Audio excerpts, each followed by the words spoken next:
Islam itu dia dari keturunan Ismail, benar bukan ya? Jadi kalau kita kan Ishak itu kan dari Israel, keturunan Ishak Israel, dan Islam itu dari Ismail ya katanya ya. Bukan. Oke, ini kita belajar ya. Kita kan begini.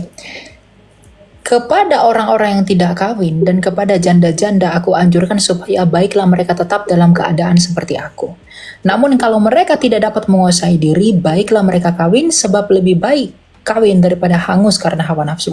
Jadi orang yang sudah menikah lalu salah satunya meninggal, itu boleh menikah lagi. Tapi Rasul Paulus bilang kalau kamu bisa menikah lagi dalam artian apa? Kalau dia tidak bisa menahan hawa nafsunya. Misalnya nih, aku sama kamu menikah. Lalu katakanlah aku meninggal. Nah, Rasul Paulus menganjurkan kamu untuk hidup tetap sendiri. Tetapi kalau kamu tidak bisa menahan hawa nafsumu, lebih baik kamu menikah lagi. Begitu.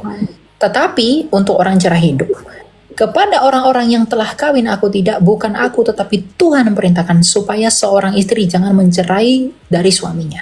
Jikalau ia bercerai, ia harus tetap hidup tanpa suami atau berdamai dengan suaminya, dan seorang suami janganlah menceraikan istrinya.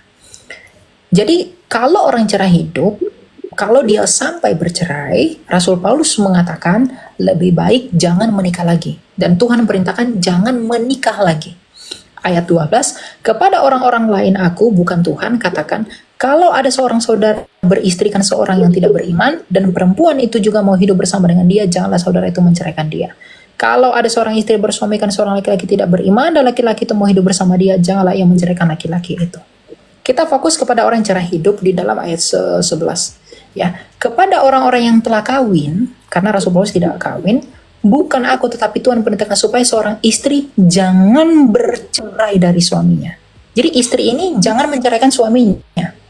Jikalau ia bercerai, ia harus tetap hidup tanpa suami atau berdamai dengan suaminya. Jadi orang yang menceraikan itu nggak boleh nikah lagi. Ya, tapi orang yang diceraikan apakah boleh menikah lagi?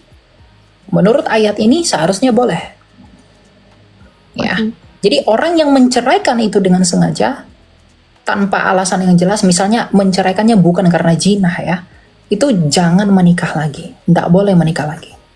Ya, gitu. Jadi orang yang menceraikan itu, orang yang, ingat pemahaman ini, orang yang menceraikan jikalau bukan karena zina, itu dia berdosa. Dan kalau sampai bercerai kalau bukan karena zina, dia nggak boleh nikah lagi. Tapi Tuhan Yesus berkata dalam Matius bahwa ada orang yang bercerai oleh karena zina.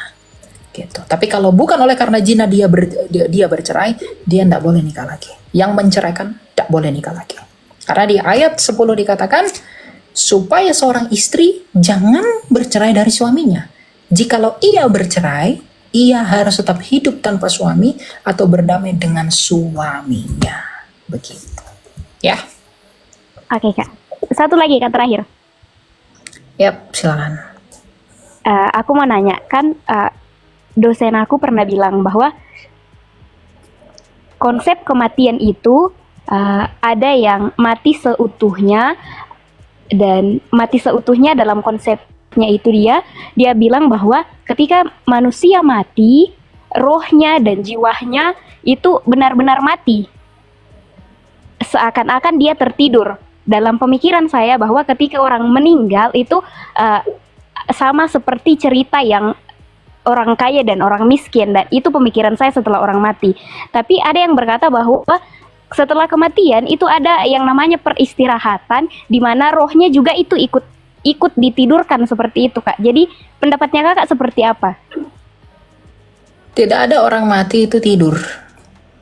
Orang mati itu sama seperti Lukas 16. Orang mati rohnya akan dituntun ke Firdaus.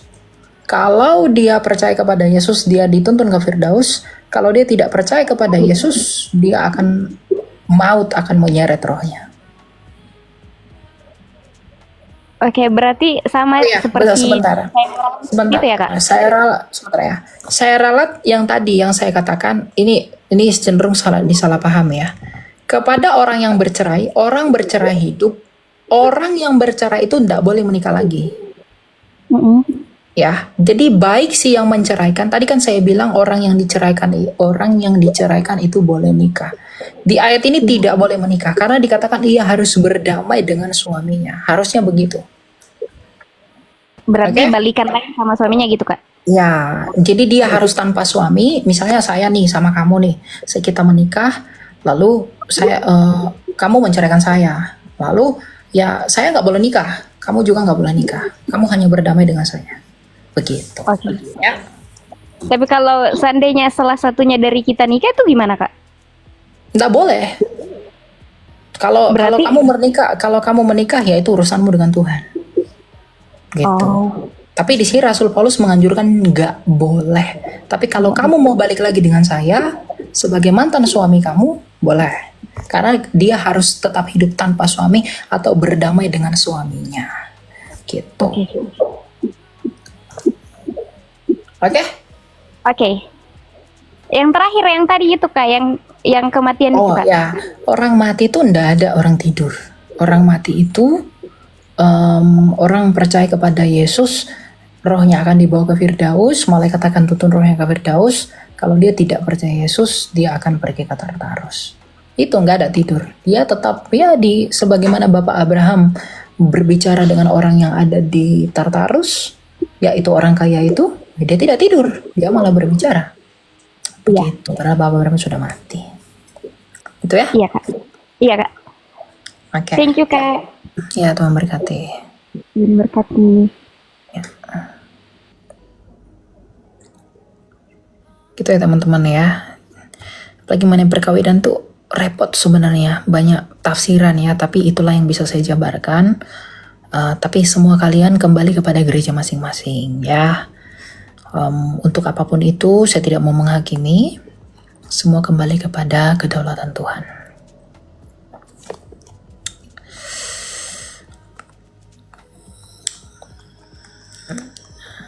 Kenapa banyak-banyak nih yang mau naik? Tiba-tiba ya.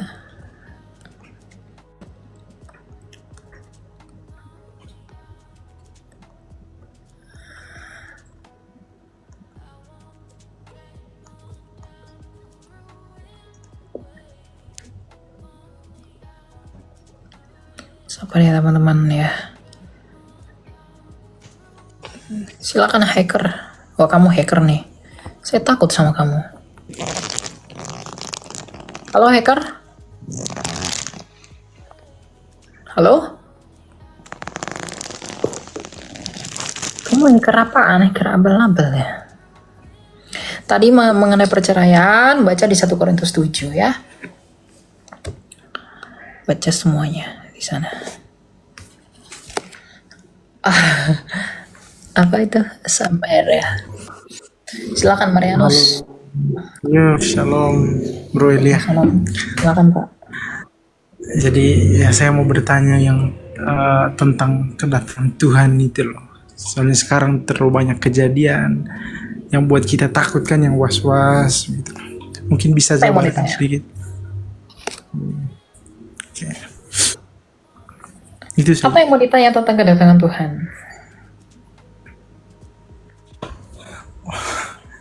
Maksudnya kan sekarang kan tanda-tandanya terlalu banyak gitu di seluruh dunia, terlalu banyak kejadian yang di luar dari apa yang kita pikirkan begitu. Jadi kan kalau kita berdoa itu biasa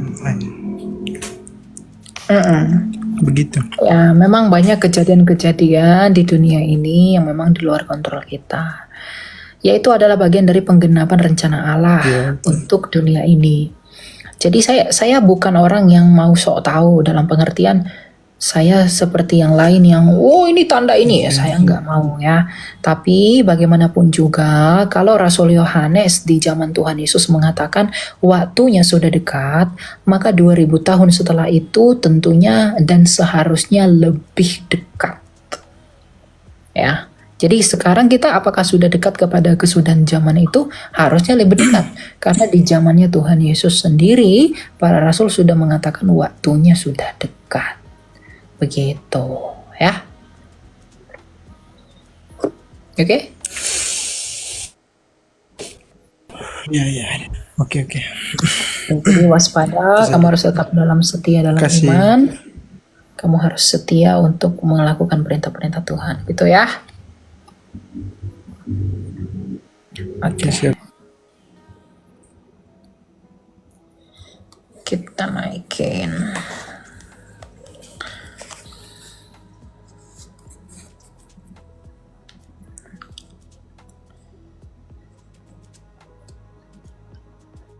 Kalau ada yang mau naik, silakan ya. Oh, banyak banget yang naik ternyata. Kok jadi begini?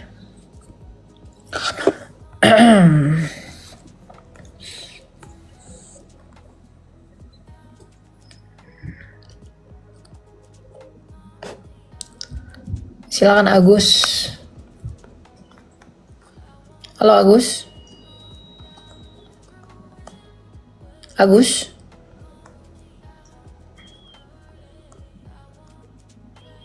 Kok Agus nih nggak ada ya? Agus. Ini Agus yang itu kah? Halo Pak Yuliadi. Halo Kak Meron. Ya, silakan Pak. Mau tanya apa Pak? Pak, Bang, saya mau tanya tentang mengenai tabut perjanjian yang zamannya Nabi Musa itu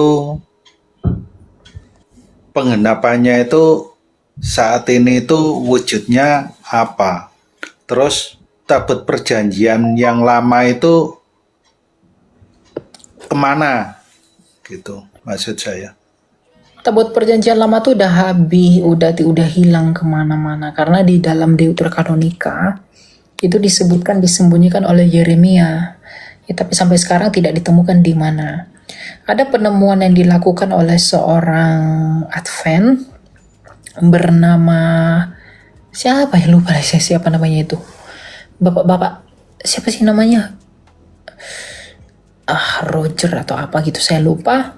Dia mengaku telah menemukan tabut perjanjian, tapi gereja tidak sepenuhnya menerima pendapat dia itu dan penemuan dia itu, ya. Nah, bagaimana penggenapan dari tabut perjanjian itu? Jadi kalau tadi tabut perjanjian itu kan Ron White yang menemukan tadi. Itu sudah ditemukan, dia mengaku begitu, tapi gereja itu tidak menerima secara penuh betul atau tidaknya itu tabut perjanjian. Tapi yang pasti penggenapan tabut perjanjian di perjanjian baru itu adalah Bunda Maria. Kenapa?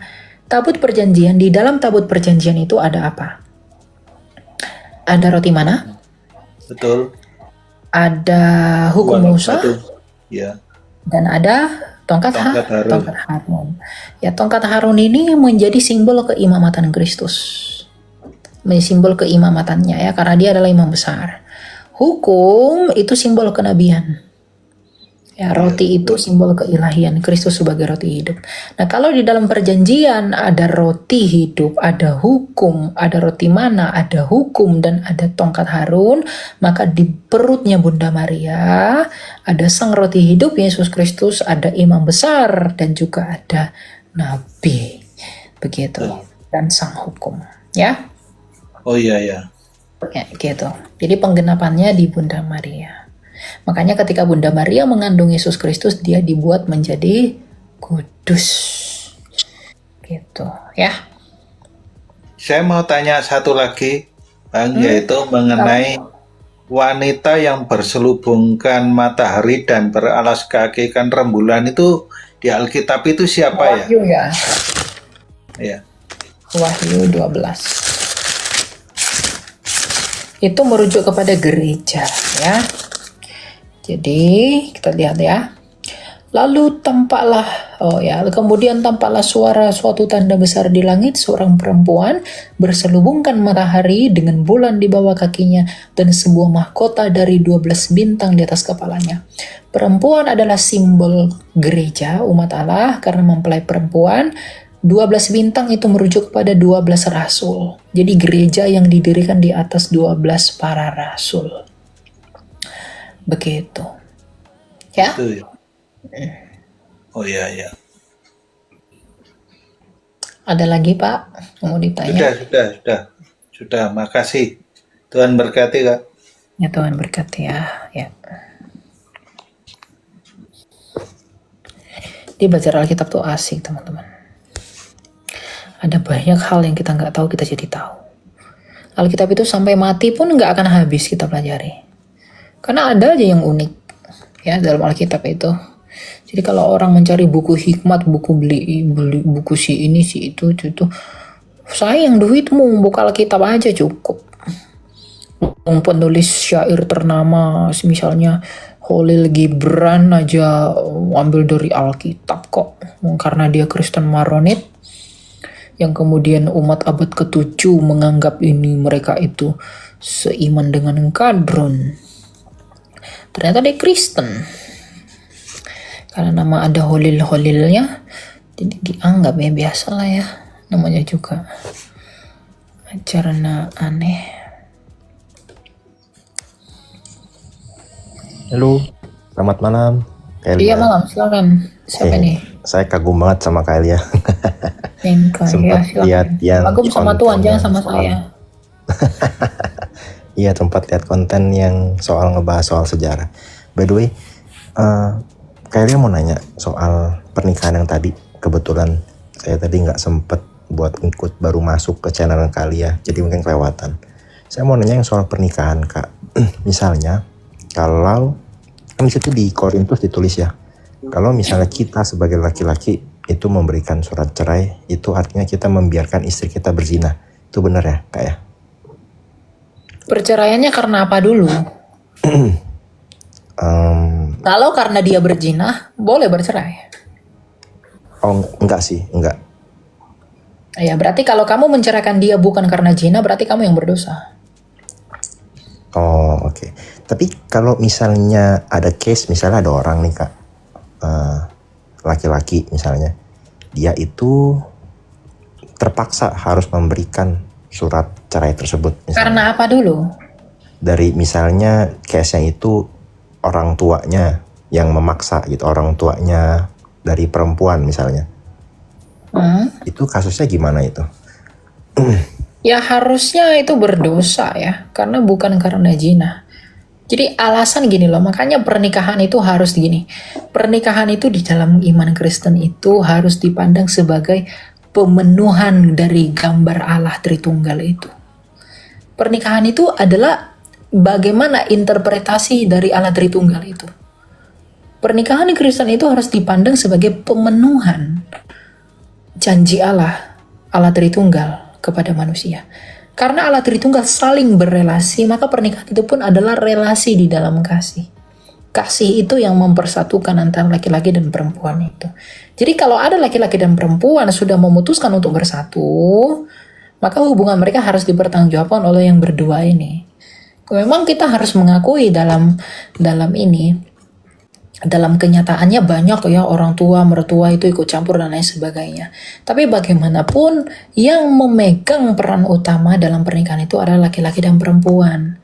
Makanya sebelum menikah laki-laki dan perempuan ini harus konsultasi kepada gereja. Harus, nggak boleh buru-buru menikah itu.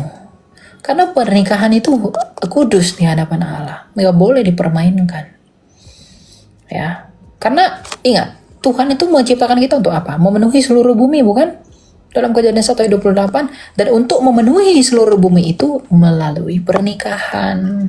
Jadi pernikahan itu adalah salah satu cara yang Tuhan pakai, media yang Tuhan pakai, ikatan yang Tuhan pakai untuk memenuhi tujuan manusia diciptakan di awal. Nah itu tidak boleh dirusak. Gitu. Tapi Tuhan Yesus mengatakan barang siapa yang bercerai kecuali karena zina. Nah, masalahnya dia bercerai karena apa dulu? Karena zina hendak. Gitu. Berarti case-nya laki-lakinya berdosa dong ya? Walaupun terpaksa gitu harus memberikan gitu. Iya, memang perjanjian itu tidak boleh berdosa. Makanya setelah itu dianjurkan Rasul Paulus ya jangan menikah lagi kalau cerai hidup. Tapi kalau cerai mati boleh menikah lagi.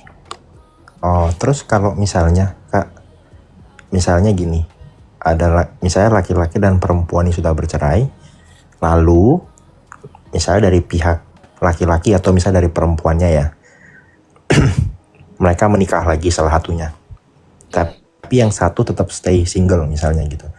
Nah, apakah itu bisa diperhitungkan sebagai perzinahan? Dan Yang lalu, menikah itu dia berdosa. oke, setelah itu berarti yang nggak menikah ini apakah diizinkan untuk menikah lagi? Karena Tidak. hitungannya selingkuh atau misalnya perzinahan gitu. Kok kalau dia oleh karena zina. Sorry Kak, jadi gini, saya ulang pertanyaannya biar lebih jelas. Jadi misalnya laki-lakinya nih, dia nggak menikah lagi.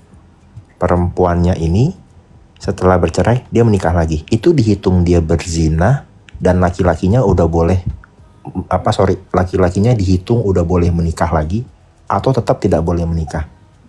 Dia menikahnya karena dia bercerainya karena apa? Misalnya dia bercerai kayak misalnya berantem lah gitu kan, bercerai nih. Nggak Tapi, boleh, dia berdosa. Kalau bercerai begitu nggak boleh. oke. Laki-laki dan perempuan nggak boleh Jadi nikah. walaupun misalnya perempuan yang menikah lagi pun itu hitungannya dia walaupun dia berzina tapi laki-laki tetap tidak boleh menikah lagi ya. Nggak boleh menikah. Karena di sini Rasul Paulus berkata begini ya, dalam 1 Korintus 7. Harusnya sih nggak boleh ya. Itu 1 Korintus 7.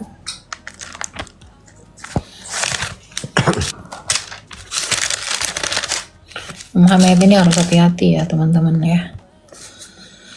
Ini, kepada orang-orang yang telah kawin, Tuhan perintahkan supaya seorang istri jangan bercerai dari suaminya. Jadi jangan bercerai. Jikalau ia bercerai, jadi pada prinsipnya cerai itu tidak boleh. Tapi kalau sampai bercerai, ia harus tetap hidup tanpa suami.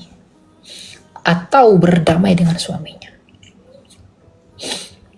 Gitu. Hanya itu yang diberikan kitab suci. Masalah kalau dia udah menikah lagi bagaimana? Ya kalau menurut prinsip ini sih tidak boleh. Tapi saya nggak mau menghakimi mereka yang sudah melakukan itu. Karena bagaimanapun latar belakang itu kan banyak ya. Hal-hal yang kita nggak tahu, bahkan saya pun nggak tahu. Tuhan yang akan jadi hakim buat mereka gitu. Kalau saya ndak mau menghakimi, saya hanya memberitahu apa yang tertulis saja. Karena saya tidak punya hak menghakimi. Oke. Terus kayak lihat ini mungkin pertanyaan saya agak penasaran sih. Jadi kayak misalnya saya kan penasaran juga ya kenapa ini Islam dan Kristen itu kita ada sedikit kesamaan gitu dari segi cerita, dan saya agak cari tahu juga sih gitu dari segi Islamnya gitu kan. Soalnya saya lihat kayaknya kita kan kalau kita lihat Islam dan Kristen itu sebenarnya agak panas ya gitu ya. Jadi saya penasaran gitu, saya pengen tahu dari dua sisi gitu kan. Dan saya lihat ada beberapa video yang lewat gitu sempat ada dibahas juga, katanya Islam itu dia dari keturunan Ismail, benar bukan ya? Jadi kalau kita kan Ishak itu kan dari Israel, keturunan Ishak Israel, dan Islam itu dari Ismail ya katanya ya. Bukan. Bentar ya, saya buka ya. Gimana mungkin Islam keturunan Ismail? Soalnya ada aja klaimnya. Soalnya di Alkitab itu saya baca memang sih katanya Ismail pun juga akan dijadikan bangsa kan, karena Abraham itu juga meminta Ismail untuk memiliki bangsa juga lah gitu. Enggak. Keturunan bangsa Arab itu berasal dari bapa leluhur mereka. Bernama apa? Bernama Yoktan, bukan Ismail. Ya, nanti kita lihat nama keturunan Yoktan dan juga Ismail.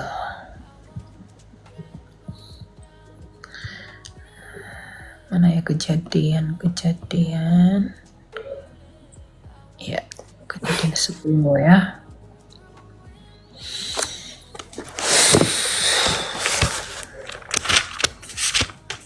Ini nanti kita baca kejadian 10 dan kejadian 25 antara keturunan Yoktan dan juga keturunan Ismail. Jadi orang Arab itu bukan keturunan Ismail. Sebelum Ismail Arab juga ada kok.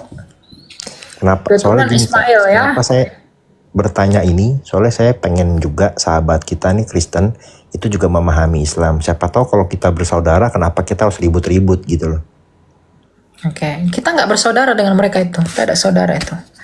pengajaran kita saudara dalam hal manusia satu dari Adam, tapi kita tidak saudara dalam pengajaran, ya. Daftar Kejadian 10 ayat 25. Bagi Eber lahir 2 anak laki-laki. Yang seorang bernama Pelek sebab pada zamannya bumi terbagi-bagi. Dan adiknya bernama Yoktan. Yoktan mempunyai anak Amoldad, Selef, Hazarmawet, Yerah, Doram, Uzal, dan Dikla, Obal, Abimael, Sheba, Ofir, Hawila, dan Yobab. Itulah semua anak Yotan. Daerah kediaman mereka terbentang dari Mesa ke arah Sefar, pegunungan di sebelah timur. Itulah keturunan Sem menurut kaum mereka, menurut bahasa mereka, menurut tanah mereka, menurut bangsa mereka. Oke, berarti ada siapa tadi anaknya? Ingat, anaknya ada siapa di sini? satu. Hawila. Kita setelah anak-anak si Yoktan ini ada Hawila namanya. Nah, sekarang kita lihat Kejadian 25. Kejadian 25. Ya. Inilah anak-anak Ismail, ya. Disebutkan menurut urutannya. Nebayot, selanjutnya Kedar, Abdiel, Mifsyam, Mishma, Duma, Masya, Hadad, Tema, Yetur, Nafis, dan Ketma.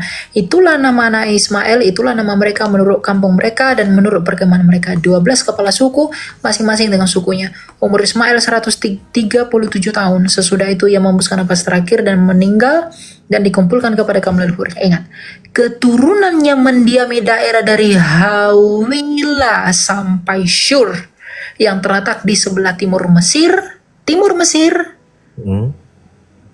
ya, ke arah Asyur. Timur Mesir dulu atau Arab dulu? Arab dulu kan? Iya. Nah, timur Mesir berarti daerah Hawila ini berarti di daerah timur Mesir. Berarti sebelum Ismail ini ada, sudah ada daerah Hawila. Berarti keturunan Ismail menduduki tempatnya si Hawila yang ada di tanah di sebelah timur Mesir tadi, yang adalah tanah Arab. Jadi orang Arab itu bukan keturunan Ismail, meskipun keturunan Ismail berasimilasi, kawin campur dengan keturunan Yoktan yang ada di bangsa Arab itu. Oh, tadi sorry Kak. Saya nggak bisa dengar suara kamu. Sorry Kak, tadi ayat berapa Kak? Saya mau catat. Kejadian 10 ayat 25 dan Kejadian 25 sebagai pembanding.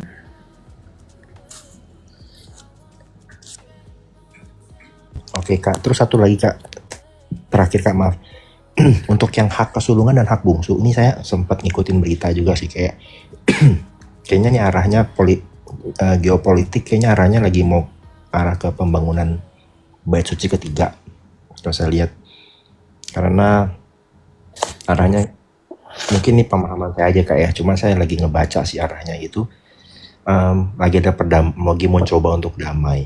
Jadi kalau misalnya seandainya pembangunan bait suci ketiga dibangun, itu kan pelecehan ya terhadap anak manusia yang sudah mati untuk menebus dosa manusia. Otomatis kan nanti kan akan bangkit antikris kan, yang bisa dibilang Mesias versinya orang Yahudi yang membawa mereka kemenangan dalam perang. Nah, yang dimaksud dalam ayat Alkitab soal anak sulung akan menjadi anak bungsu dan anak bungsu akan menjadi anak sulung. Apakah itu maksudnya adalah nanti bangsa Israel sendiri ini, orang Yahudinya ini, mereka yang bakal terakhir diselamatkan dan justru bangsa di luar dari. Oh benar ya Kak ya? Iya, itu benar. Karena mereka menolak Yesus, maka hak kesulungan mereka sepelekan, maka diberikan kepada non-Yahudi. Itulah kita. Dan mereka pada akhirnya ketika non-Yahudi nanti sudah genap semuanya kepada Kristus, baru mereka terakhir. Apa ini ada korelasinya sama ini Kak? Sorry, kayak tabur dan tuainya ngaruh ke arahnya itu Esau sama Yakub. Karena kan Yakub memang kan Esau Yakub itu adalah tipologinya. Tipologi dari Israel. Oke, paham Kak. Cukup itu aja sih. Oke ya. Makasih banget Kak Elia. Shalom.